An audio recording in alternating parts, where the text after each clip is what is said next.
6 months ago, Sarah and Emily set off on a road trip, eager for the freedom of the open road and the promise of adventure. The plan was simple: to get away from the monotony of their daily lives, explore new places, and create memories that would last forever. It was supposed to be a trip filled with laughter, long drives under the sun, and spontaneous stops at roadside diners and quirky attractions. The kind of trip that becomes a cherished story told years later. And for the first few days, it was exactly that. The sky was a perfect shade of blue, the air was warm but not too hot, and the world seemed full of possibilities. But that's the thing about trips like these. The world always feels full of possibilities at the beginning. The excitement of the journey masks the quiet tension of what's to come. The kind of tension you can't quite put your finger on, but it's there, lingering in the background, just beneath the surface. In Sarah and Emily's case, it started with something small. A fleeting moment, barely worth noticing at the time. Maybe it was the way a shadow seemed to fall a little too long across the highway, or the faint feeling that someone was watching them as they stopped for gas. It was nothing overt, nothing that screamed danger, but just enough to unsettle their carefree spirits. A small, nagging thought that maybe everything wasn't as perfect as it seemed. Have you ever had that feeling? That everything's going well, but there's this small voice inside whispering, what if? What if this time, things don't go according to plan? What if the adventure you've dreamed of turns into something else entirely? It's a strange feeling, isn't it? The kind of doubt that creeps in when you least expect it, when you're still wrapped in the warmth of optimism. Sarah and Emily shrugged it off, as we all tend to do, convincing themselves that it was just part of the adventure. And for a while, it was. They had their share of laughs, their pictures taken at landmarks, and the excitement of exploring unfamiliar places. But somewhere, between those long stretches of empty road and the fading sunlight, something shifted. Something changed. And just like that, their story, one that was supposed to be filled with joy, began to unravel, slowly, quietly, in ways they never could have anticipated. 6 months later, all that's left are questions. Where did they go? What happened in those final moments before everything went dark? Their road trip, meant to be the adventure of a lifetime, became their final journey. And the world has never been the same. Sarah and Emily had been best friends since childhood. They'd spent countless hours together, whether it was late-night talks about their dreams, or sharing secrets only the two of them would understand. Their bond wasn't just built on shared experiences. It was a connection that went deeper, rooted in mutual respect and understanding. Sarah was the adventurous one, always the first to suggest a spontaneous road trip or try something new. Emily, on the other hand, was more reserved, her cautious nature often balancing Sarah's impulsiveness. Together, they made the perfect pair, a yin and yang that complemented each other. As the trip began, the two of them couldn't have been more excited. They had no set agenda, no destinations that demanded to be crossed off a list. They were just two friends, sharing the open road, letting the journey unfold on its own terms. Their first stop was a small, rustic town they'd passed by on countless occasions but never had the chance to explore. The streets were quiet, the buildings old but charming, and the air carried the scent of fresh pine mixed with the remnants of old wood. They took a leisurely walk through the town square, laughing at silly tourist shops and taking selfies with statues that made them feel like teenagers again. Emily, who usually hated having her picture taken, found herself posing with a silly hat Sarah insisted on buying. They were carefree, as if the world didn't exist outside their little bubble of joy. They moved on, visiting more small towns, taking their time to enjoy every view, every road that twisted into new landscapes. From sweeping valleys to dense forests, they drove for hours, the car windows down, the wind tousling their hair, music playing in the background. The kind of moments you only get to have once in a lifetime, the kind that define a friendship. They joked about everything and nothing, reminisced about their childhoods, and shared their hopes for the future. They were growing older, but in those moments, they felt timeless, boundless. But even the most perfect of days can't go on forever without a few cracks starting to show. It was on the third day, late in the afternoon, that things began to feel off. They were on a long stretch of highway, winding through thick woods. Sarah, who had been driving for hours, noticed a strange noise coming from the car, a low, persistent hum that didn't quite fit with the rhythm of the engine. At first, she dismissed it. It wasn't the first time the car had made a strange sound, and she figured it was just something to do with the road. But the noise didn't go away. Instead, it grew louder, almost as if it was trying to get their attention. "Did you hear that?" Emily asked, breaking the silence that had settled over them. Her voice was hesitant, like she was unsure if she should even bring it up. "I did," Sarah replied, glancing over at her. "It's probably nothing. Maybe a loose part or something." But the sound didn't stop. It seemed to pulse in the background, as if it was following them, echoing against the silence of the wilderness around them. They stopped at a small rest area soon after, hoping to take a break, stretch their legs, and maybe figure out what was going on with the car. There were only a couple of other vehicles parked, most of them RVs with families gathered around picnic tables, but the place felt empty, eerily so. There was no one else walking around, no sound except the wind rustling through the trees.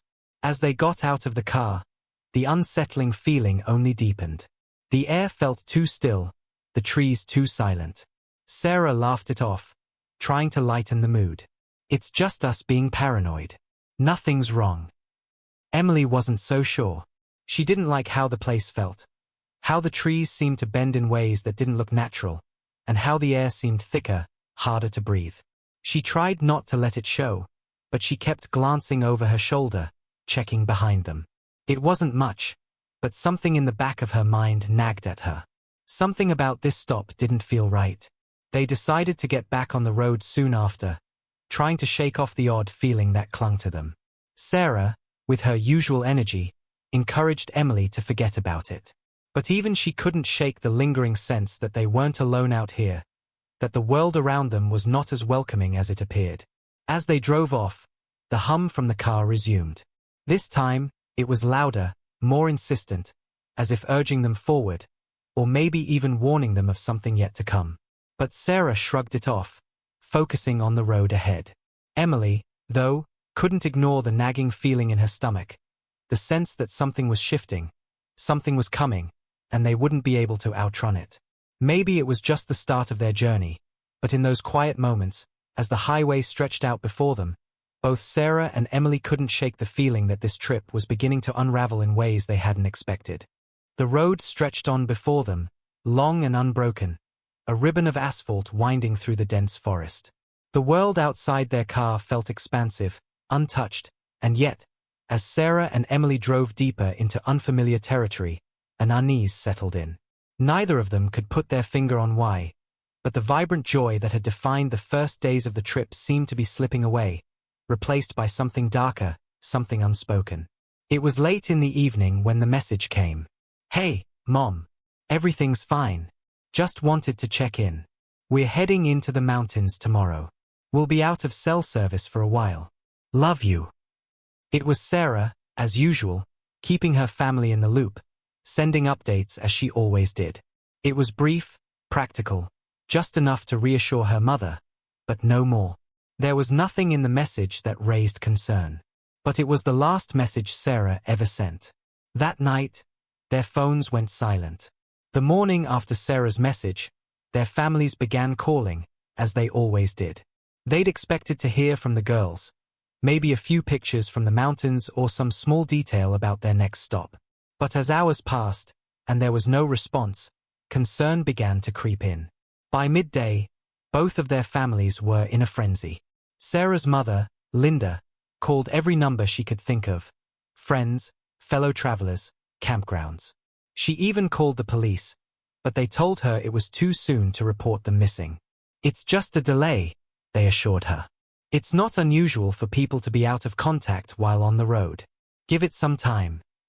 But Linda wasn't having it. She knew her daughter, and Sarah didn't just disappear without telling anyone. Not after all the messages, the shared photos, the careful updates. "Something's wrong," Linda whispered to herself, a chill spreading across her skin. Emily's mother, Carol, was just as frantic. She had spoken to Emily the day before, and everything had seemed fine. She had promised to check in when they reached the next stop. But now, as the hours passed, there was only silence. The unsettling feeling grew stronger. It wasn't like Emily to go off the radar. They had made so many plans for when she came back. Plans that suddenly felt trivial and far away. At 6 p.m. that evening, both families gathered at Sarah's mother's house. The phone calls continued, but each one brought no answers, only more uncertainty. They pulled out maps and retraced the girls' steps, trying to make sense of their route, trying to find some hint of where they could be. The police arrived soon after. They were polite, well-meaning, but their faces told a different story. "We'll start an investigation," they said. "But it's too early to know what's going on. They could have just run out of phone battery, or maybe they're staying somewhere with no signal. There's no sign of foul play at this point." But Sarah's mother couldn't shake the feeling that something had happened. That this wasn't just an ordinary disappearance. It was as if the whole world had swallowed them whole. The search began the following day, but every lead was a dead end. No one had seen them at any of the stops they were supposed to have made. The campgrounds, the inns, they all said the same thing. Sarah and Emily had not arrived, nor had they checked in. The lack of evidence was suffocating. There were no signs of struggle, no broken phone screens, no footprints leading off the beaten path. They had vanished as if they had never existed. Just the two of them, gone, with nothing left behind but the unanswered calls and the waiting. As days passed, the search efforts grew more intense. Linda and Carol couldn't sit still.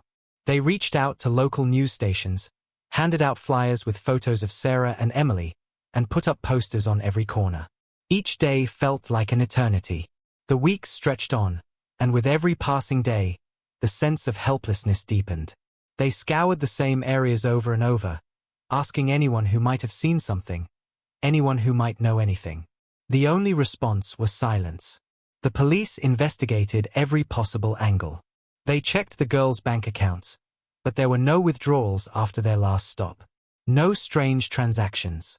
They combed through social media for clues, but Sarah and Emily had been careful not to post anything that would raise suspicion.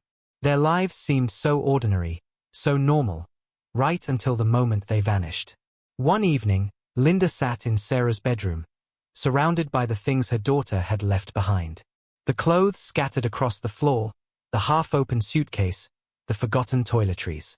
She felt as though she could almost hear Sarah's voice, calling out from behind the walls. The tears she had been holding in finally broke free, and she whispered into the emptiness, "Where are you, Sarah?" Carol sat at home, clutching Emily's favorite sweater, the one that smelled faintly of her daughter's perfume. "I should have told her not to go," she muttered, though deep down, she knew that nothing would have changed. Emily had been so excited about the trip, so full of life, so eager to make memories. Now those memories were all that was left. The desperation began to grow, turning to panic, then to anger. They had no answers. The police had no answers. Everyone had theories, but there was no hard evidence to go on. The lack of closure was more painful than anything else. As the days became weeks, the frustration from both families began to bubble over.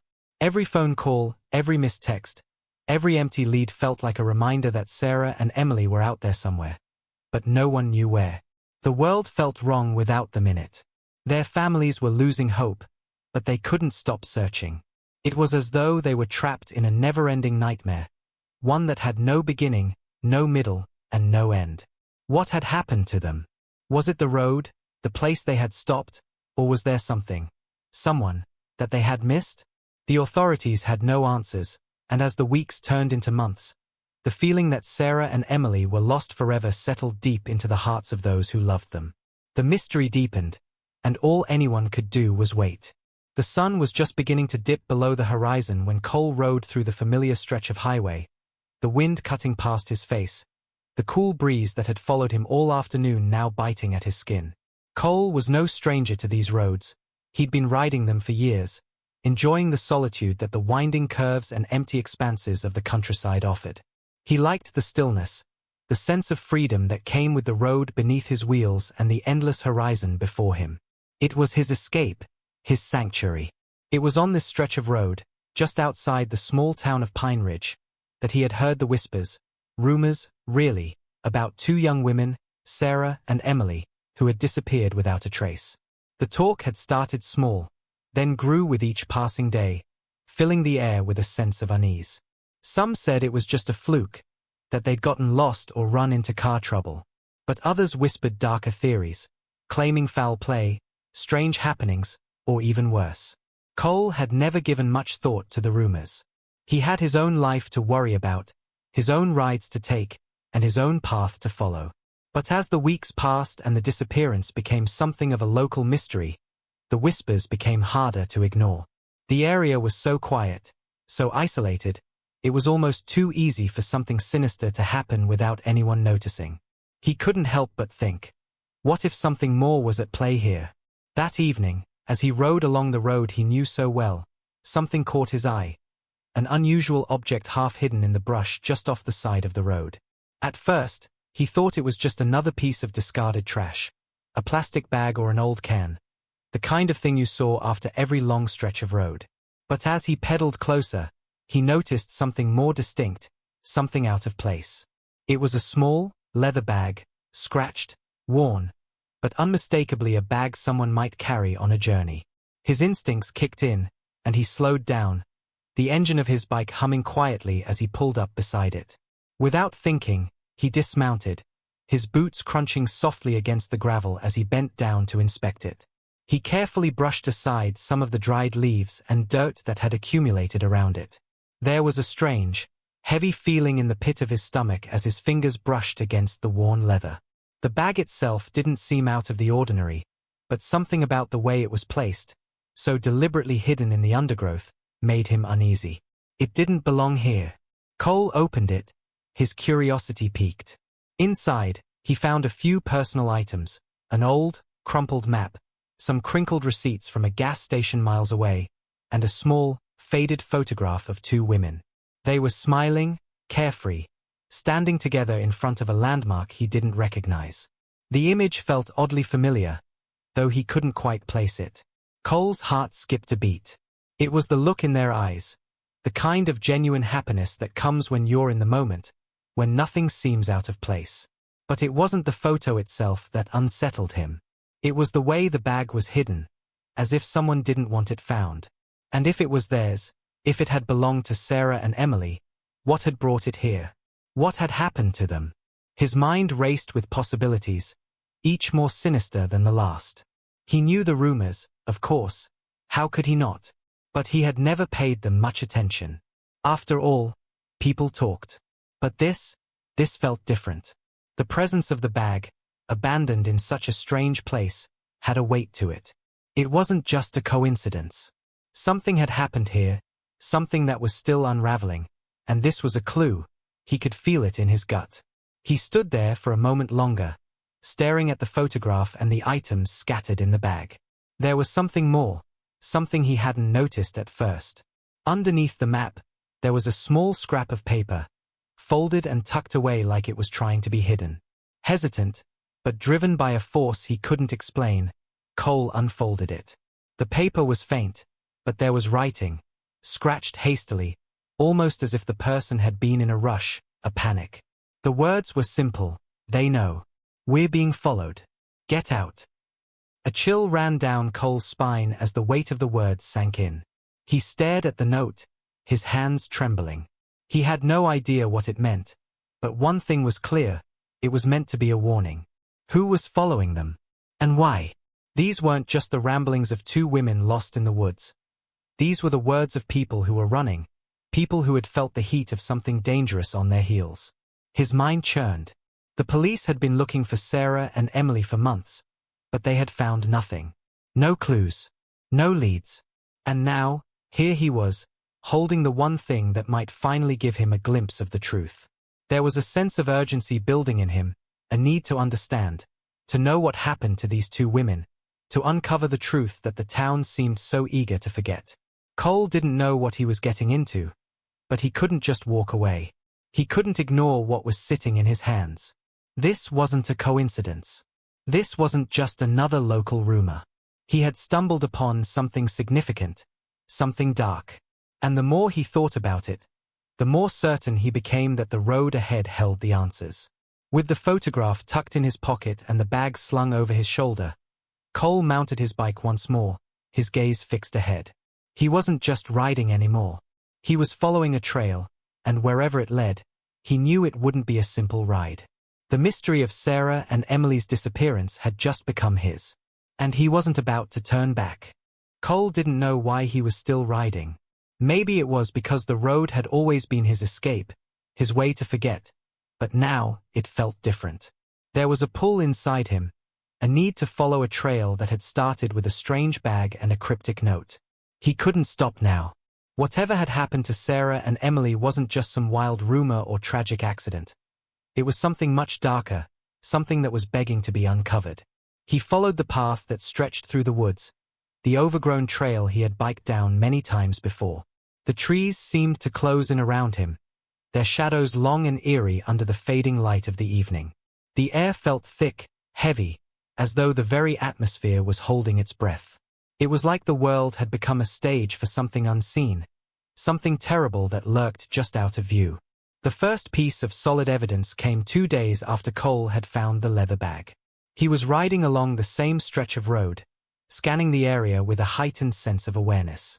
His eyes flicked over the brush, the trees, the abandoned buildings. His thoughts were fixed on the same question. What happened to them? The what-ifs had taken over his mind, every possibility swirling in his head like a fog that wouldn't clear. As he rounded a curve near a rundown shack, something caught his eye, something out of place in the undergrowth. His heart skipped as he slowed to a stop, his gaze drawn to a small pile of items haphazardly strewn across the dirt. He felt it in his chest, a tight knot that made it harder to breathe. He didn't know what he was looking for, but he knew, somehow, that he had just found it. There, half buried under a tangle of vines, was a torn piece of clothing, a woman's jacket, dark blue with a faded logo on the breast pocket. It was in poor condition, dirt-stained and frayed at the edges, but there was something about it that made Cole's pulse quicken. The jacket had been thrown aside, discarded, or perhaps left in haste. It was too deliberate to be accidental, too visible to be overlooked. His fingers trembled as he reached for it, the fabric cool to the touch but oddly warm from the heat of the day. As he lifted it from the ground, he found more items underneath. A small notebook, a leather-bound journal. He turned it over in his hands, almost reluctant to open it. But curiosity won out. The journal was a snapshot of their last days on the road. The entries were short, fragmented, scattered thoughts jotted down in a hurry, as if Sarah or Emily had been writing to preserve something before it was lost. The first few pages spoke of the excitement they'd felt, the joy of hitting the open road. But as the days passed, the tone shifted. The words grew darker, more frantic.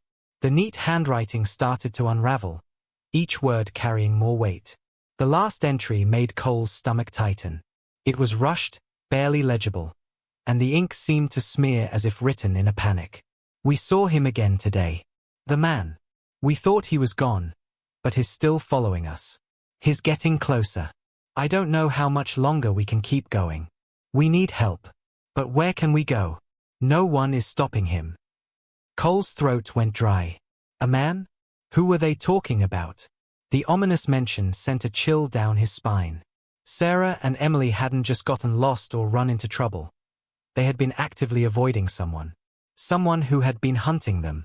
The weight of their fear hit him hard. He could feel it, the terror they must have felt, racing against something they couldn't outrun. The journal slipped from his hands, and Cole crouched down to catch his breath. The situation was starting to take shape, but it didn't make sense. Who was this man, and why were Sarah and Emily so terrified of him? The cryptic entry had opened a door in his mind, and now he couldn't ignore the haunting images it painted. As he stood up, shaking his head to clear the thoughts that threatened to overwhelm him, he caught sight of something else. A small phone, wedged between a couple of rocks nearby. It was cracked, the screen shattered, but it was still recognizable. It had to be theirs.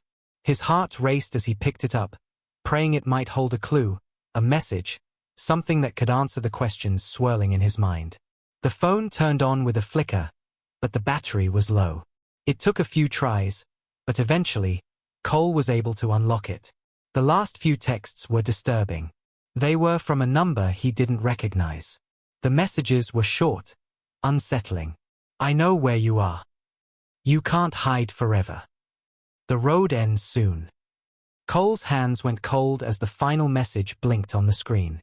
It didn't take much imagination to realize that these messages weren't just threats. They were the harbingers of something far worse. Someone had been tracking them, and the fear that had been creeping into their journal entries now had a name. But who was this person? Why were they doing this? His mind raced. The pieces were slowly coming together, but they didn't fit yet. The phone, the journal, the jacket, it all pointed to something sinister. Something more than just an accident or a random disappearance. This was the work of someone deliberate, someone methodical. And they weren't done yet. Cole couldn't stop now. The trail had led him this far, and he had no intention of turning back. Sarah and Emily hadn't just gotten lost in the woods. They had been hunted, and that made everything change. He had to find out who was responsible. He had to uncover the truth, even if it meant diving deeper into a nightmare that no one wanted to face. With a deep breath, he stuffed the journal and phone into his jacket. His mind was focused now, the uncertainty gone. There was no turning back. What he had just uncovered wasn't just a mystery, it was a warning. And if he didn't follow through, if he didn't uncover the full story, he knew it wouldn't just be Sarah and Emily's lives at stake. It was his own, too.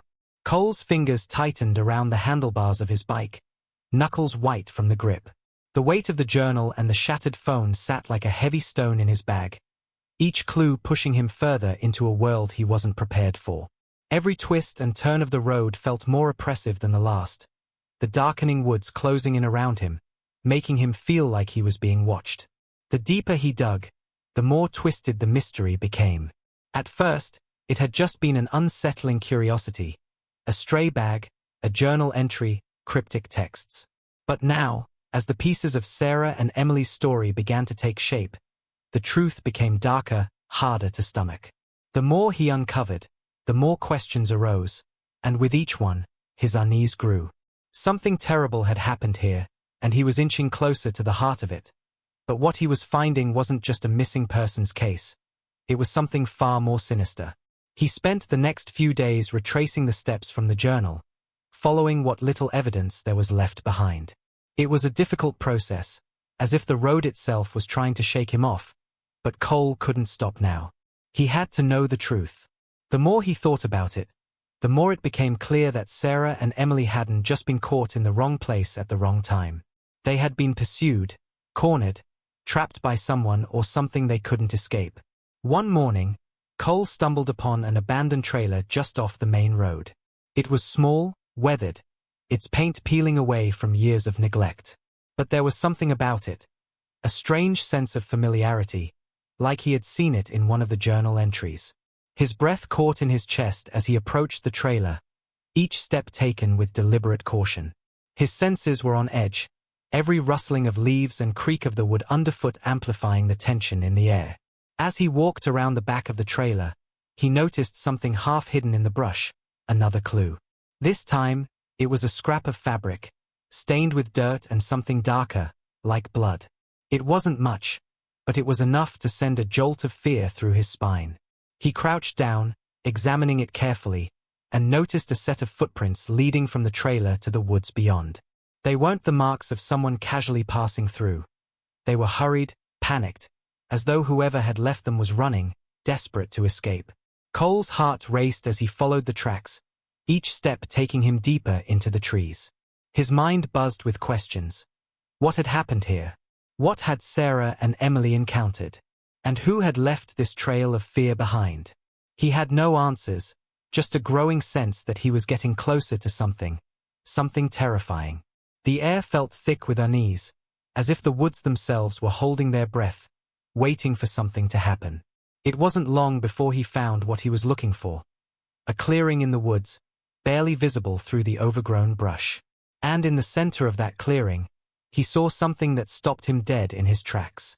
It was a small campfire pit, the ashes still warm, surrounded by a circle of rocks. This was no random campsite. It was the remnants of a recent stop, a place where someone had camped, someone who had been hiding. And from the way the fire had been hastily extinguished, it was clear they had left in a hurry. But it was what he found next that made his blood run cold. Tucked into the brush just beside the campfire pit was a blood-stained knife. It was small, ordinary, nothing out of the ordinary except for the dark stain on its blade. Cole's stomach turned as he knelt beside it, his mind racing. What had happened here?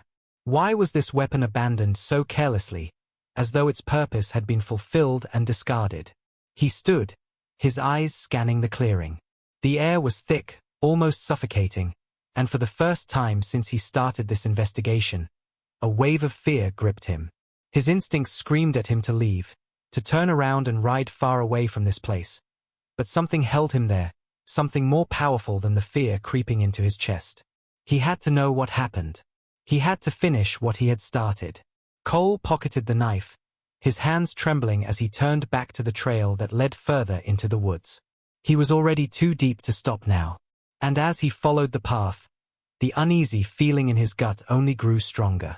Something was wrong, and it wasn't just the clues he had uncovered. There was something in the air, a presence he couldn't place, something watching him, following his every move. By the time he reached the old, crumbling cabin hidden deep in the woods, he was nearly out of breath, his heart pounding in his chest. The structure was dilapidated, its wooden beams sagging under years of neglect, but it felt strangely familiar, as though it had always been there, waiting for him. The door was ajar, swaying slightly in the wind. The hairs on the back of Cole's neck stood up as he stepped inside, the creaking of the wood echoing in the eerie silence. It was the smell that hit him first, the unmistakable scent of decay, of something old, rotting. The air inside was thick with it. And then there was the sight that made his stomach drop. Furniture overturned, shattered glass on the floor, a single chair that had been left in the center of the room, its legs stained dark with something he didn't want to recognize. As his eyes scanned the room, he noticed something that sent a chill through him. A piece of paper, crumpled, discarded on the floor. He picked it up with shaking hands, his eyes scanning the message written hastily in black ink. "You were warned. Now it's too late." Cole's breath caught in his throat. It wasn't signed, but the message was clear. Whoever had written this knew exactly what was happening, and they had been waiting for someone like him to stumble upon the truth. A loud noise from outside the cabin made him freeze. His pulse spiked as he slowly turned to the window, squinting through the cracks in the old wood. His heart skipped a beat when he saw movement. Someone was outside. And it wasn't Sarah or Emily. Cole's mind raced, his body on high alert. He had come too far, uncovered too much to turn back now, but the danger was real, and it was closing in. Whoever was out there knew he was getting too close, and they weren't about to let him walk away with the truth. Fear settled in his gut like a lead weight. He wasn't just uncovering clues anymore. He was unraveling something far more dangerous, and the deeper he dug, the more perilous the road became. The mystery of Sarah and Emily's disappearance had taken a dark turn, and now, it was no longer just about finding them. It was about surviving the answers. As Cole turned toward the door, preparing to face whatever awaited him outside, a voice, cold and sinister, echoed in his mind. "You were warned. Now it's too late." The wind had grown colder as Cole rode deeper into the woods, the once faint smell of decay now more pungent, seeping into the very air around him. His thoughts were clouded by what he had uncovered, his mind swirling with every detail. The cryptic messages, the blood-stained knife, the desperate warnings, and now, he was heading toward what felt like the final piece of the puzzle. He could feel the weight of it all, pressing down on his chest. He wasn't just uncovering clues anymore. He was walking a razor's edge, and each step closer to the truth was another step closer to danger. But Cole couldn't back out now. He had come too far, and the need to understand what had happened to Sarah and Emily consumed him. He arrived at the local gas station just outside the town of Pine Ridge, a small, dimly lit place that barely seemed to register on the map. The station had an old-school feel, faded signs and rusting pumps that had seen better days. It was here, the biker had been told, that he might find someone who knew more about the women, someone who might hold the missing pieces. Cole parked his bike in front of the station, his boots crunching against the gravel as he dismounted. His eyes darted across the space, scanning for any sign of movement. The place seemed almost deserted, save for a lone figure leaning against the wall of the small convenience store attached to the gas pumps. The man was dressed in a weathered leather jacket, his dark eyes hidden beneath the brim of a worn hat. He looked like he belonged to the kind of small town where everyone knew everyone else's business but never spoke it out loud. Cole approached cautiously, his body tense, knowing this could be the moment where everything changed. The man didn't look up when he approached, his gaze fixed on the ground as if lost in thought. But as Cole got closer, he spoke, his voice low and gravelly. "You looking for something?" he asked, not bothering to acknowledge Cole's presence directly. Cole hesitated, wondering how much he should reveal. This wasn't just any person. This was someone who had lived here, seen things, heard things. It was his gut telling him that the answers he sought lay here, in this stranger's silence. He had to tread carefully. "I'm looking for information about 2 women who disappeared," Cole said, his voice steady but with a hint of urgency. "Sarah and Emily. They went missing around 6 months ago. I think you might know something about it." The man straightened slightly at the mention of their names. There was a flicker of recognition in his eyes, but it was gone in an instant, replaced by something darker. He shifted his weight, his hand tightening around the cigarette dangling from his lips. "I don't know nothing about that," the man said, his tone dismissive, almost too quick. "Ain't nobody know nothing." But Cole could sense it. The hesitation, the subtle shift in the man's posture. It was there, just beneath the surface. Something wasn't right. And Cole wasn't about to let this go. "You don't have to say much," Cole pressed, taking a step closer. "But I know something happened here, something more than just a simple disappearance. I found clues, things that don't add up. And I think you're involved. I think you saw something, maybe even heard something. Help me out here." The man took a slow drag from his cigarette, letting the smoke curl into the air between them, as though stalling for time. Then, with a sharp exhale, he crushed the cigarette under his boot, finally looking Cole dead in the eye. "You don't know what you're getting into, kid," the man said, his voice suddenly low and dangerous. "You don't want to dig any deeper. Trust me, some things are better left buried." Cole's pulse quickened, but he kept his ground. The man knew more than he was letting on. Cole could feel it in his bones, like the hairs on the back of his neck standing on end. He had come this far, and he wasn't backing down now. "I'm not backing off," Cole said, his voice steady but laced with tension. "I need answers. If you know something, anything, now's the time to speak up." For a long moment, the man didn't respond. Instead, he seemed to be measuring Cole, weighing the consequences of his decision. Finally, he let out a long breath, his shoulders slumping slightly. "All right," he muttered, almost reluctantly. "You want the truth? Fine. I'll tell you. But you better be ready for what's coming." Cole's heart raced, and a sick feeling crept into his stomach. Whatever the man was about to say, it was going to change everything. The 2 girls, they weren't just lost. They were followed, watched, by someone you don't want to mess with. A man. Calls himself Collins. He's not from around here, but he's been coming to Pine Ridge for years. Real quiet guy. Doesn't make a lot of noise. But when he does, you better listen. His trouble. Big trouble. Cole felt his breath catch in his throat. The name rang a bell.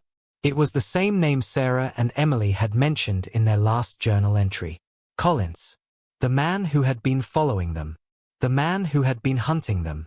Collins, Cole repeated, his voice barely above a whisper. What happened to them? Why were they running from him?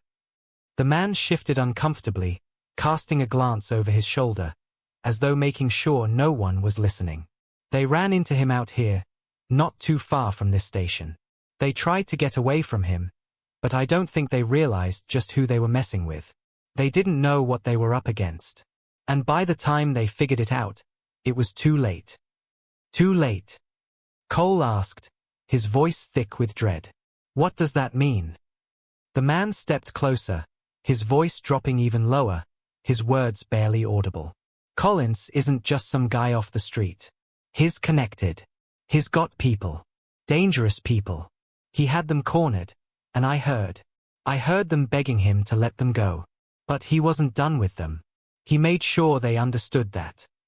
Cole's stomach twisted, the full weight of the situation crashing down on him. This wasn't just a missing persons case. This was about power, control, and something far more dangerous. The walls were closing in on him, and the realization hit him with full force. He wasn't just investigating a disappearance. He was uncovering a conspiracy, a web of lies that ran deeper than he ever imagined. "And then what?" Cole asked, his voice strained, almost desperate. "What happened after that?" The man looked around again, then stepped even closer, his breath hot against Cole's ear. "They didn't survive. Collins, he made sure of it. But you don't just walk away from something like that. Not without consequences." A cold shiver ran down Cole's spine as the man's words sank in.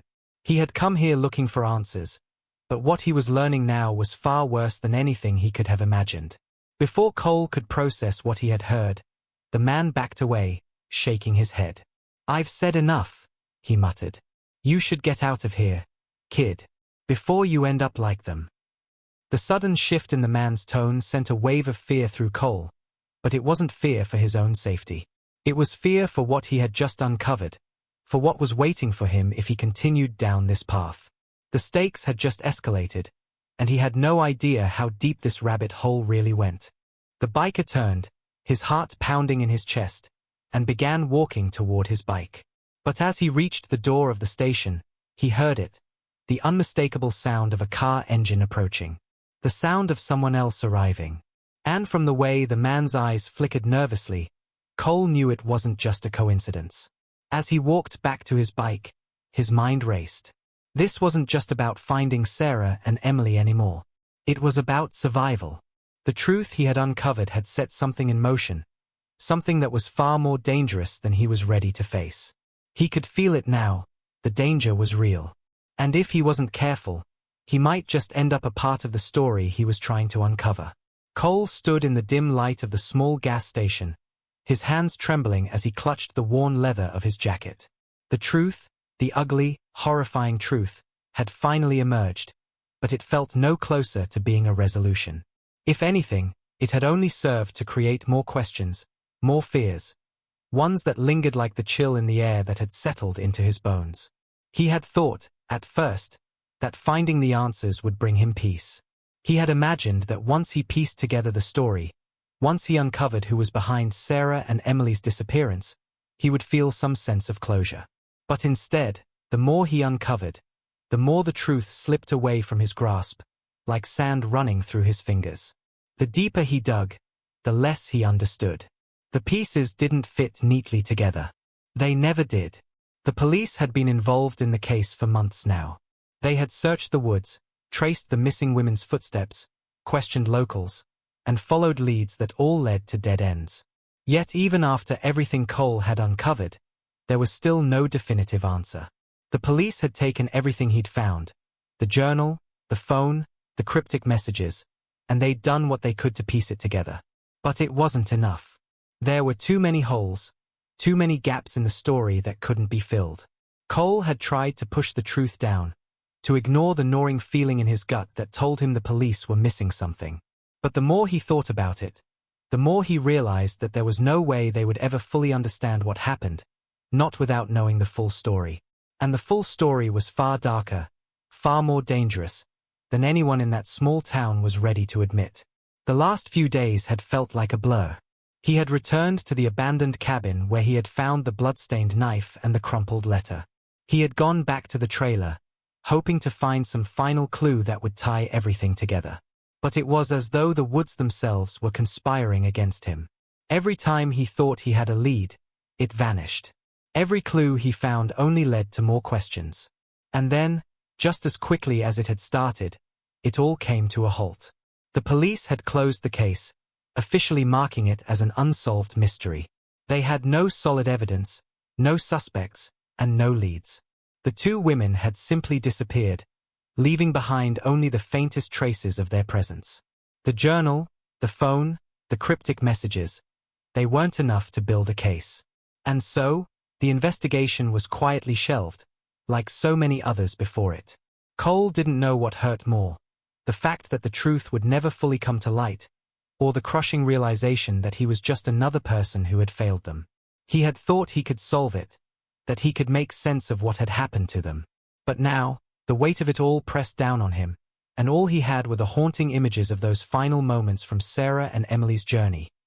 The fear, the desperation, the sense that they were running from something they couldn't escape. He had uncovered enough to know that Sarah and Emily had been followed by someone. A man who was connected to forces much darker than anything he had expected. Collins, the man who had been lurking in the shadows, hunting them. The twisted web of lies, deceit, and betrayal that had been spun around them had gone deeper than anyone realized. And even though the police had taken their statements, even though they had pieced together some of the events leading up to their disappearance, there were still too many unanswered questions. What had Collins wanted? Why had he been following them?